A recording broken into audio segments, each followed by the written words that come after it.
So I want to tell you how to start to put a listing in the computer.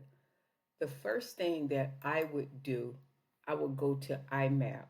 If the property, make sure that you have it where the county the property is in. This particular property is in Miami-Dade County, so I make sure that is.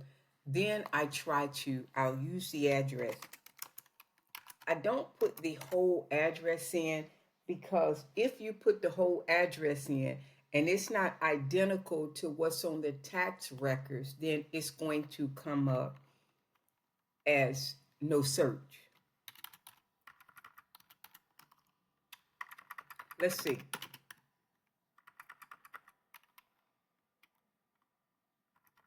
Let's see. Let's just do it like this. Okay, so you see. Okay, so it says no search. But if I do it like this, let's try it. Start search.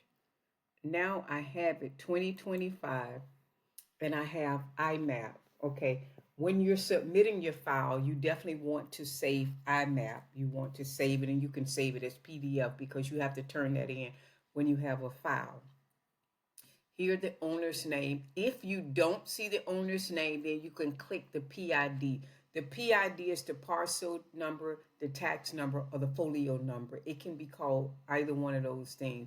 Here is the subdivision. So you'll need the subdivision and you'll need the address. Once I get the property tax record, then I go back in and I go here, over here to matrix. Now what I try to do, because I'm going to get ready to add the listing into the computer. So what I do, this is what I've been doing forever.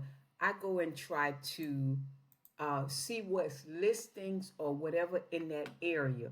Once I do that, then I kind of model it because some of the information is different. So I just go, since it's I put my zip code 33127. I have 1200. If you look to the bottom, I have 1215.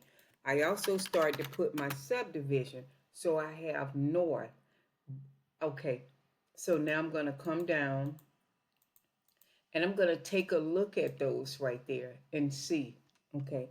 So those are actually not in the same area because it's Northern Boulevard, but I want that particular subject. So I'm going to go north or west. That's the subdivision. Remember, so now I see one. I'm going to use that as a model. The reason I'm going to use this one as a model because when I look at it, seems like the agent kind of know what they were doing. It is just my model. You can print that out. You can do it however you want to, but if you're a new agent, it is best you model someone in case you can't get in contact with anybody. Okay, so I would set that aside. That's what I would do. After I do that, I will go to add, edit, and then I will go to add new. If it's a single family, if it's a condo, if it's a rental, however, but this is a single family. So now I'm going to do Miami-Dade County. I'm going to put my parcel number in here. I am not going to put both. If you have the address, you can put it. If you have the owner's name, you can put it. The best one to put, let's see, did I copy it? The best one to put is the PID number. Okay, let's see if it populates. Okay, it did populate. So that's the right address, 2025. And now once I do, I fill it in. So now I have the tax record in, so I know I got the right property. And I click I agree, and then I go to status. I'm going to do active, not coming soon. That coming soon means you can keep it on the market up to 21 days and let people know that it's getting ready to come. But you can't go live with it because it could be because the tenants are doing something to the property or you need for professional photography. It can mean anything. So now I'm going to go there and I'm going to complete. Everything that's yellow is a must complete, but everything that you can complete, please complete it. Do not leave anything blank that you know the answer to.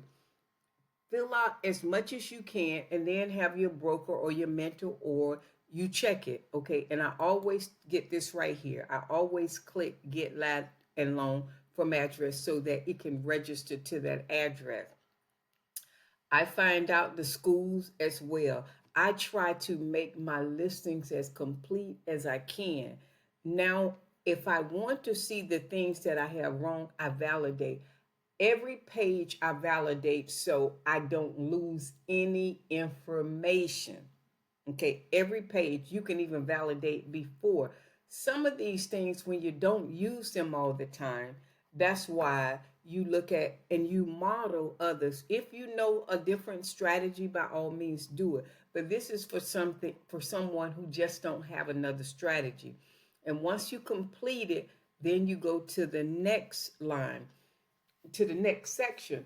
There's what's called an input data. When you go do a listing presentation and you get the listing agreement signed, if you take the input data over with you, then you can get all the information that you need. If you don't, then you can ask the seller the information.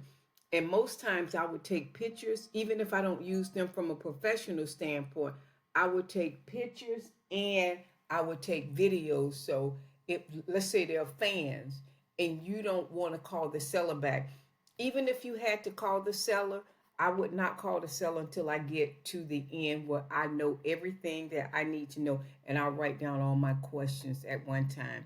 You validate and you keep going. And that's what you do, and that's how you get to the listing. Once you're ready to, you can submit the listing or you can save as incomplete. And then after you do that, then you can come out and do your pictures. Okay, so I'm going to cancel input. I just wanted to give you a start on what you should be doing on how to add your listing into the multiple listing service.